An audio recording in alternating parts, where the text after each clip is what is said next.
बिस्मिल्लाहिर्रहमानिर्रहीम। अस्सलाम वालेकुम टू ऑल माय व्यूअर्स। उम्मीद करता हूँ आप सब खैरियत से होंगे और अल्लाह से दुआ है कि अल्लाह हम सबका हामी नासिर हो। आप लोग मेरे साथ मैथमेटिक्स का ये सेशन ज्वाइन किए हुए हैं। मजीद वीडियोस के लिए चैनल को सब्सक्राइब कीजिए और साथ ही दूसरों को शेयर भी कीजिए। आज हम क्वेश्चन नंबर 2 देखते हैं। ये भी बिल्कुल क्वेश्चन नंबर 1 की तरह है 3.6 का, जिसमें आपने इन रेशियोज को सबसे पहले क्या करना है, कांस्टेंट के इक्वल जो है वो आपने फर्ज करना है। लेट सपोज a बटा b इज इक्वल टू के, c बटा d is equal to K और e बटा f is equal to K. a is equal to आ जाएगा b के, ये भी इधर तकसीम हो रहा है उधर जाके जरब, c इज इक्वल टू आ जाएगा d के और e इज इक्वल टू आ जाएगा f के। अब आप दोनों साइडों को देख लें, लेफ्ट हैंड साइड ले लें। लेफ्ट हैंड साइड क्या है आपकी, a over b, a over b है तो a की कीमत आपके पास है मौजूद, वो आ जाएगी, वैल्यू पुट करें जी, पुट वैल्यूज, पुट वैल्यू, ये आ जाएगा b के ओवर b जो कि इक्वल टू आ जाएगा आपका b से कट गया तो ये आ रहा है हमारे पास ओनली k। और यहाँ पे आप राइट हैंड साइड हम इस साइड पे कर लेते हैं। राइट हैंड साइड हमारे पास थोड़ी सी बड़ी है इसलिए यहाँ पे करते हैं a की 2 जमा c की 2 जमा e की 2 बटे में है b की 2 जमा d की 2 जमा f की 2। तो इन सब का क्या है, जजर। यहाँ पे भी हम क्या करेंगे, पुट वैल्यूज, जिनकी वैल्यूज बनती हैं वो पुट कर लें। ये आ जाएगा हमारे पास a की वैल्यू है हमारे पास b के, तो a का स्क्वायर तो b स्क्वायर k स्क्वायर हो जाएगा, यानी b square k square plus c की वैल्यू d के है तो d का स्क्वायर k का स्क्वायर और e की वैल्यू f के है तो वो भी बन जाएगा f स्क्वायर इंटू k का स्क्वायर।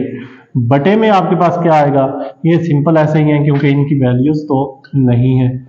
अब ऊपर आप देखते हैं तीनों में k square k square k square, तो k स्क्वायर कॉमन ले लें, बाकी जो बचेगा उसको अंदर लिख लें, b square plus d square plus f square, बटे में भी आ जाए, ये तो ऑलरेडी यही है, b square plus d square plus f square, ये सारा इससे कटा और ये बाकी सिर्फ रह गया k स्क्वायर का जजर, जो कि क्या होता है k, क्योंकि जजर और स्क्वायर आपस में खत्म। आप देखें लेफ्ट हैंड साइड का आंसर भी k है, राइट हैंड साइड पे k है, तो आप लिख सकते हैं hence proved left hand side is equal to right hand side. जी पार्ट 2 को अगर हम देखते हैं तो ये भी हमने करना वैसे ही है, a बटा b इज इक्वल टू के, c बटा d is equal to K, e बटा f is equal to K. a is equal to हो जाएगा b के, c इज इक्वल टू हो जाएगा d K, f is equal e is equal to हो जाएगा f के। यही वैल्यूज आपने पहले हम लेफ्ट हैंड साइड में कर लेते हैं। लेफ्ट हैंड साइड अगर हम देखते हैं a की जगह पे वैल्यू आ जाएगी b के, तो ये हमारे पास बन गया b के जरब c की वैल्यू हमारे पास आ रही है d के, तो ये आ गया d के प्लस c की जगह पे फिर से आ गया d के और e की जगह पे आ गया हमारे पास f के प्लस e a है तो e की वैल्यू हमारे पास क्या है जी, f के और a की वैल्यू अगेन हमारे पास b के, डिवाइडेड बाय इनकी तो वैल्यूज नहीं है, ये तो इसी तरह bd plus df plus fb। अब आप देखें इनको मल्टीप्लाई कर लें, b जरब d इंटू k जरब k क्या आ जाएगा, k का स्क्वायर प्लस d जरब f k का स्क्वायर, k जरब k का स्क्वायर प्लस bf यानी fb हो गया जरब k का स्क्वायर और बटे में आ रहा है bd plus df plus fb। यहाँ पे आप देखेंगे तीनों वैल्यूज जो है उनके अंदर k का स्क्वायर कॉमन आ रहा है, तो k का स्क्वायर आप ले लें कॉमन यहाँ पे और अंदर रह जाएगा bd plus df plus fb। बटे में ऑलरेडी आपके पास यही वैल्यू है bd plus df plus fb, तो ये पूरी रकम इस पूरी रकम से कट गई तो आंसर आपका क्या आ गया, k स्क्वायर। अगर हम राइट हैंड साइड को देखते हैं तो राइट हैंड साइड में भी इसी तरह वैल्यूज पुट करनी है। ये हमारे पास है a c e बटा b d और f, सारे की पावर हमारे पास क्या है 2 बटा 3 जी। तो ए की वैल्यू हमारे पास क्या है, बी के जरब सी की वैल्यू हमारे पास क्या है, डी के जरब ई की वैल्यू हमारे पास एफ के बटे में आ रहा है बी डी एफ। इस सारे की पावर हमारे पास 2/3। सो यहाँ पे आप इक्वल की जो अलामत है वो भी जरूर डालें। यहाँ पे आ गया हमारे पास बी जरब डी जरब एफ, बी जरब डी जरब एफ, के जरब के क्या हो जाएगा, के की पावर 3 बटे में आ जाएगा बी डी एफ। सारे की पावर क्या बन गई, 2/3। अब ये बी डी एफ इस बी डी एफ से खत्म हो गया, के की 3 आ गया, ऊपर पावर आ गया 2/3, 3 से 3 कटा तो के स्क्वायर। यहाँ पे आप वाजे देख सकते हैं कि लेफ्ट हैंड साइड जो है उसका भी के स्क्वायर और राइट हैंड साइड का भी के स्क्वायर, लिहाजा left hand side is equal to हो जाएगी राइट हैंड साइड के जी। तो थर्ड पार्ट अगर हम देखते हैं उसमें हम सिंपल फिर से वही काम, a बटा B is equal to K और c over d is equal to K, e over f is equal to के।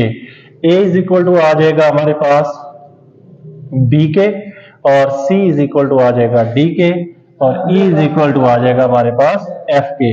अब यहां पे हम देखते हैं दोबारा से लेफ्ट हैंड साइड के अंदर आप वैल्यूज पुट कर लें।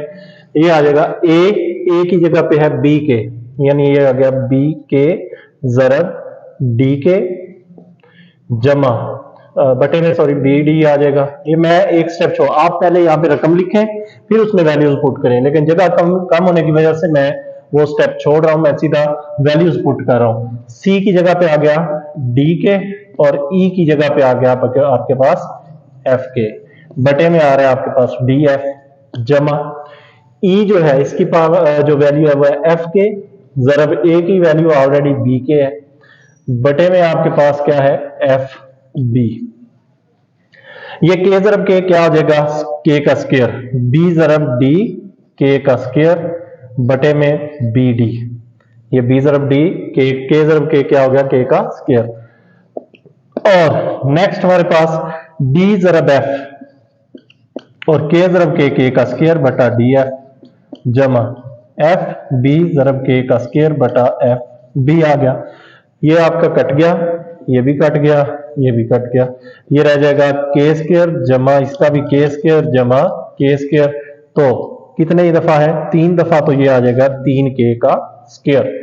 राइट हैंड साइड को अगर हम देखते हैं इसमें भी मैं सीधी अगर वैल्यूज ही पुट कर लूं तो आपको इतराज नहीं होगा, लेकिन चलें आपकी आसानी के लिए ये साइड हमारे पास जगह थोड़ी ज्यादा है इसलिए सी की 2 बटा डी की 2 रकम लिख लेते हैं, ई की 2 बटा एफ की 2। ए जो है उसकी वैल्यू क्या है, बी के, तो बी स्क्वायर के स्क्वायर हो जाएगा, बी स्क्वायर के स्क्वायर बटे में B square plus D square K square बटा D square plus F square K square over F square. यहां पे आप ये सिंपली काट दें, बाकी रह जाएंगे के स्क्वायर जमा के स्क्वायर जमा के स्क्वायर, तो इसका भी आंसर आ गया 3k का स्क्वायर। आप देख सकते हैं दोनों साइडें बराबर हैं, तो left hand side is equal to right hand side. यहाँ पे हमारी ये एक्सरसाइज मुकम्मल हो गई। उम्मीद करता हूँ आपको बहुत अच्छी समझ आई। अगर किसी क्वेश्चन में कोई प्रॉब्लम हो तो काइंडली आप मेरे साथ उसको डिस्कस कर सकते हैं, कमेंट्स में अपनी राय का इजहार जरूर किया करें। मिलते हैं नेक्स्ट लेक्चर में, तब तक के लिए अल्लाह हाफिज।